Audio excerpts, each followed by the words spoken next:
Oui, absolument, mais il fallait pas le dire, Mélodie. En fait, j'ai des clés, mais en douce, j'ai fait faire des doubles. Donc, j'ai le passe-partout pour aller partout. Hein, dans toutes les pièces. C'est ce que l'on va faire pendant ce petit moment ici, dans cette magnifique demeure qui est celle, donc à la fois aussi de François Ier et bien d'autres rois. On va découvrir ce château avec une petite leçon d'histoire que l'on va apprendre. On réouvre les livres ce soir avec Mélanie Tracher et l'italien, il en fallait un, de la production sur notre Renaissance à nous en Centre-Val de Loire, Stefano Lorusso. Regardez, on se retrouve après. Château royal par excellence, Blois domine la Loire. Fini les tours et les créneaux, à la fin du XVe siècle, le château-forteresse devient accueillant. Louis XII le transforme en château de réception et l'orne de piliers et de colonnes. Fini les gargouilles réalistes, la Renaissance rompt avec l'époque médiévale. On ne montre pas ces sentiments à la Renaissance. Donc on va toujours être... Il y a une distance entre le réel et vous. On se farde, on ne montre pas le réel, on ne montre pas ces sentiments. On est toujours dans cette forme d'imagerie qu'on appelle l'allégorie, qui est très caractéristique de la Renaissance et qui la rend parfois très difficile pour nos esprits d'aujourd'hui à appréhender, à la différence du Moyen-Âge. Le 8 janvier 1499, Anne de Bretagne épouse Louis XII. 15 ans plus tard, sa fille Claude s'unira au fameux François Ier. Passionné d'architecture, Blois c'est son premier chantier, avec cet escalier en vis, avec un système de claire-voie, un chef-d'œuvre admiré par une cour de plus de 10 000 personnes. Quel que soit le temps, on allait sur les routes. L'intérêt était que le peuple voit le roi et sa cour. Il fallait qu'il y ait un contact physique. Il faut savoir que le château était beaucoup trop petit pour recevoir toute la cour. Donc vous aviez une partie de la cour qui logeait soit dans des hôtels particuliers dans la ville, voilà, absolument, dans des hôtels particuliers de la ville, ou bien sous des tentes. Il faut savoir que le système de l'itinérance de la cour donnait lieu à d'un couchage sous des tentes. Image du pouvoir du roi sur la nature, les jardins de la Renaissance étaient reliés au château, avec des galeries, des fontaines de marbre que François Ier admirait de cette façade, inspirée de celle de Bramante au Vatican.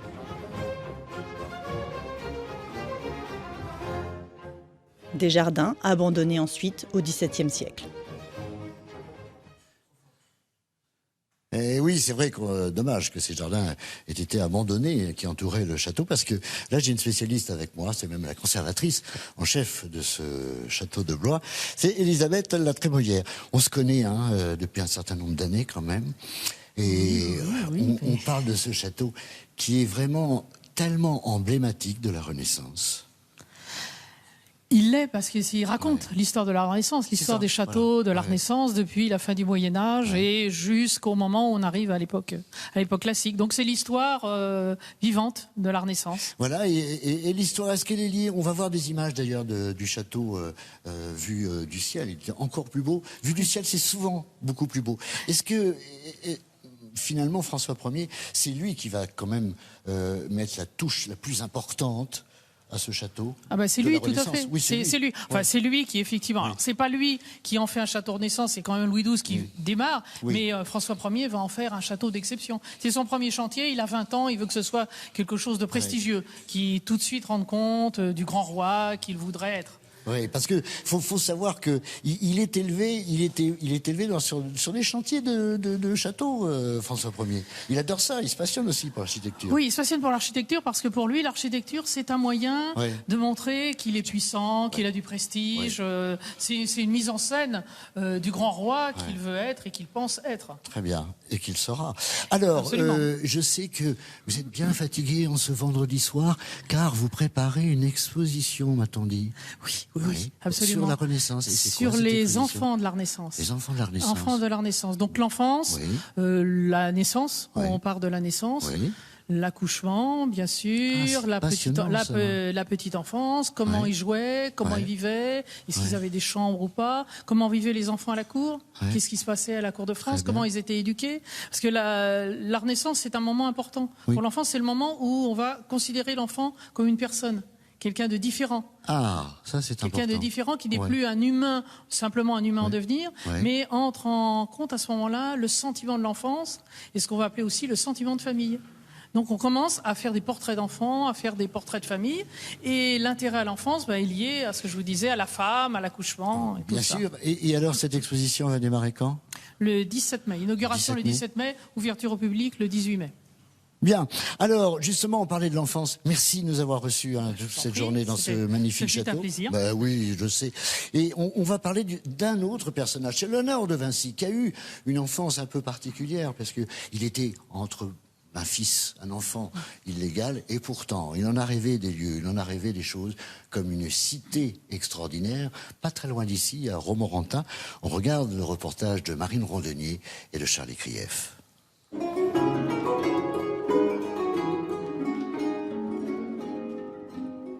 C'est ici, au bord de la Saudre, que François Ier voulait faire construire son palais royal. En 1516, il fait venir Léonard de Vinci de Milan pour lancer ce projet pharaonique, une ville neuve à côté de la ville ancienne.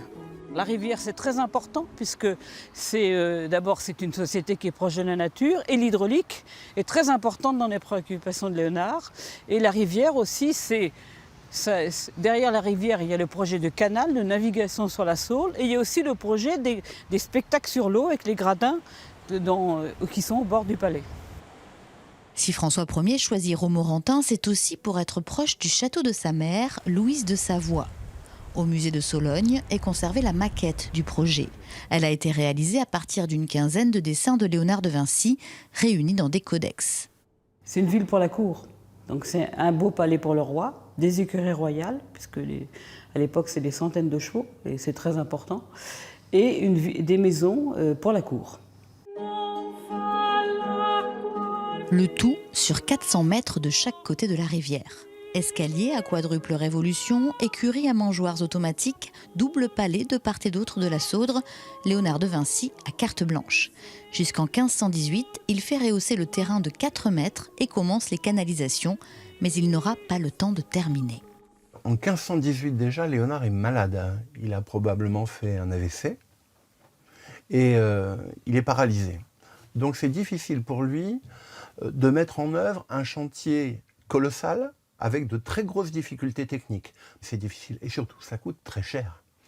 Donc il est aussi tout à fait possible que François Ier ait changé d'avis pour un projet plus modeste mais beaucoup plus réalisable.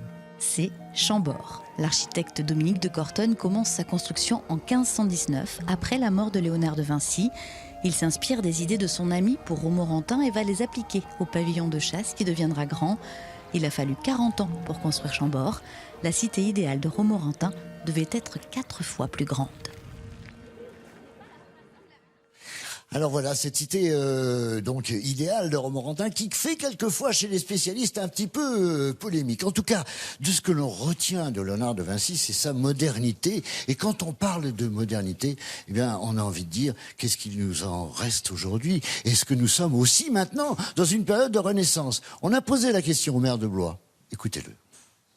Nous pourrions le dire à partir des évolutions technologiques de ces dernières années qui ont un impact sur l'organisation de nos sociétés, sur l'organisation des productions industrielles, des méthodes de travail, des relations entre les individus à partir d'Internet. Donc nous sommes, oui, dans une ère de révolution, mais il nous faut aussi être en capacité de maîtriser ces évolutions et cette révolution, et notamment au regard des problématiques environnementales auxquelles nous sommes confrontés. Et c'est là où tout le génie de l'homme a à s'exprimer dans les années qui viennent.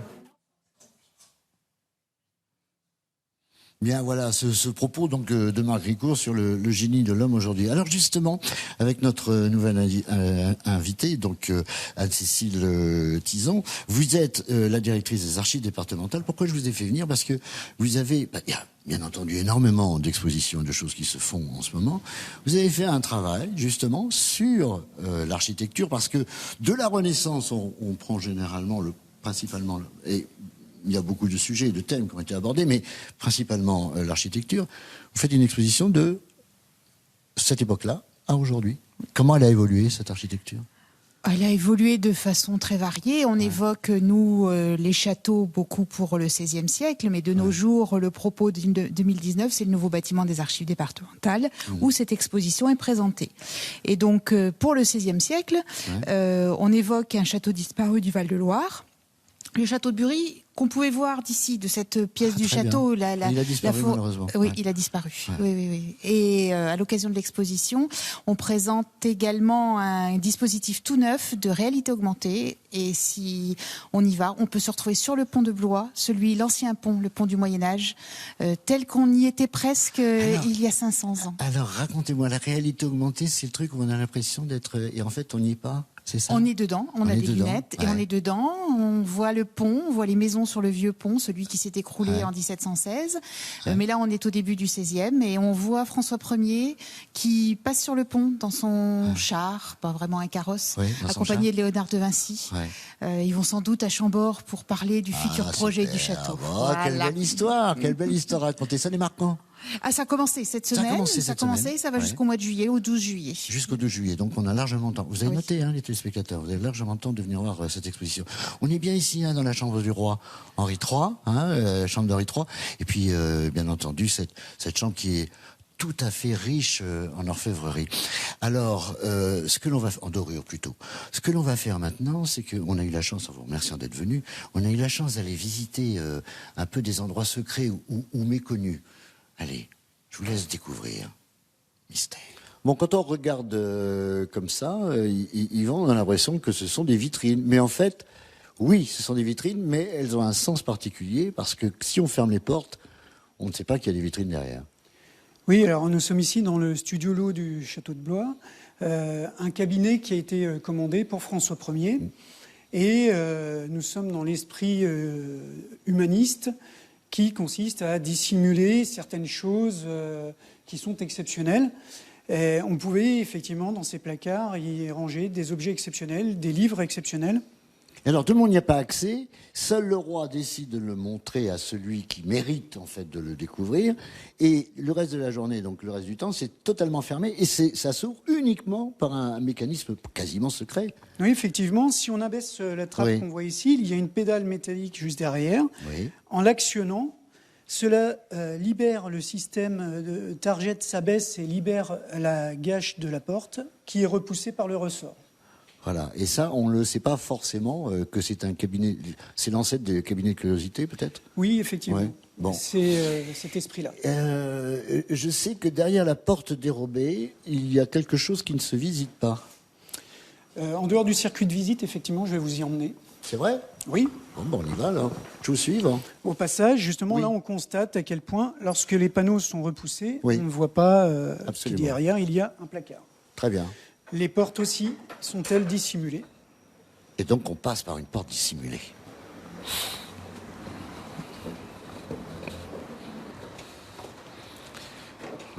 Où sommes-nous là, Yvan ?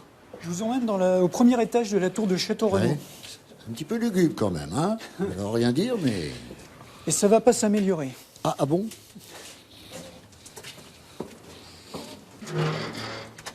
Oh là, Yvan, j'ai l'impression... Oh là, mais oui, mais si, je me trompe pas, c'est une prison. Il y en a quelques-uns qui ont dû se faire du sang d'encre ici, hein ? Effectivement, nous nous trouvons dans la pièce dans laquelle le cardinal de Guise aurait été emprisonné dans la nuit du 23 décembre au 24 décembre 1588, avant d'être exécuté. Ouais. Après l'assassinat, le lendemain de l'assassinat de son frère. Voilà, c'était 24 heures après, hein, c'est ça. Oui. C'est pas très cossu, ça, on imagine. Ce qui est étonnant quand même, dans cet endroit qu'on ne visite pas, hein, je le rappelle, ce qui est étonnant, c'est ce trou au milieu. On pouvait partir ou quoi ? Alors ça nous montre que nous sommes ici dans une tour médiévale. C'est un système défensif pour éviter que tous les niveaux soient pris par les assaillants. On ne pouvait circuler que par des trous dans le sol ou dans le plafond. Très bien. Et ça limitait les facilités d'accès lors d'un siège. Merci Yvan de nous avoir fait découvrir ce lieu secret. Et moi je retourne mon regard sur ces barreaux et j'imagine le prisonnier, imaginant lui aussi sa liberté.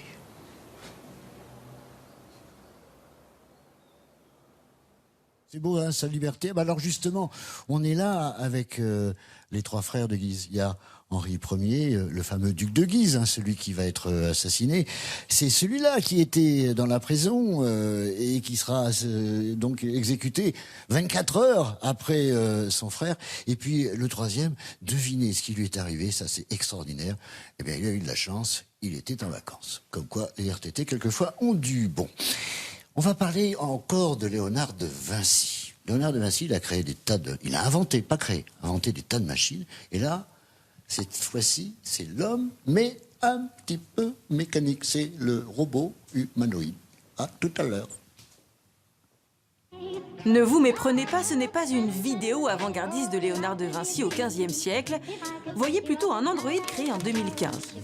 Tout cela n'est pas dû au hasard, car de Vinci a conçu le premier robot humanoïde de l'histoire.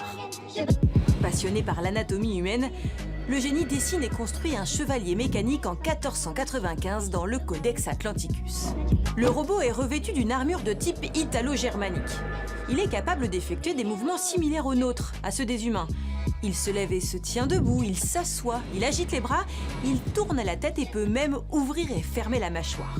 Son intérieur est en bois et l'ensemble est actionné par un système de poulies et de câbles. Sa bouche émet même des bruits grâce à un mécanisme de percussion placé à hauteur de poitrine.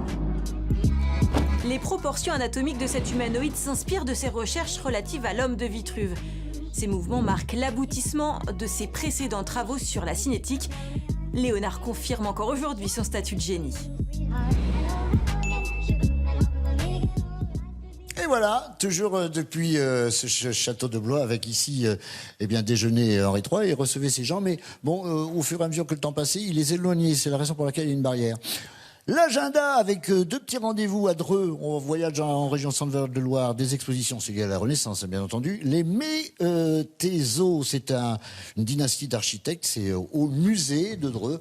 Et puis à Bourges, la fameuse maison L'Allemand, avec toutes les splendeurs de la Renaissance. Voilà, c'est terminé pour aujourd'hui, Mélodie, mais on va se retrouver la semaine prochaine. On ira au château de Gien.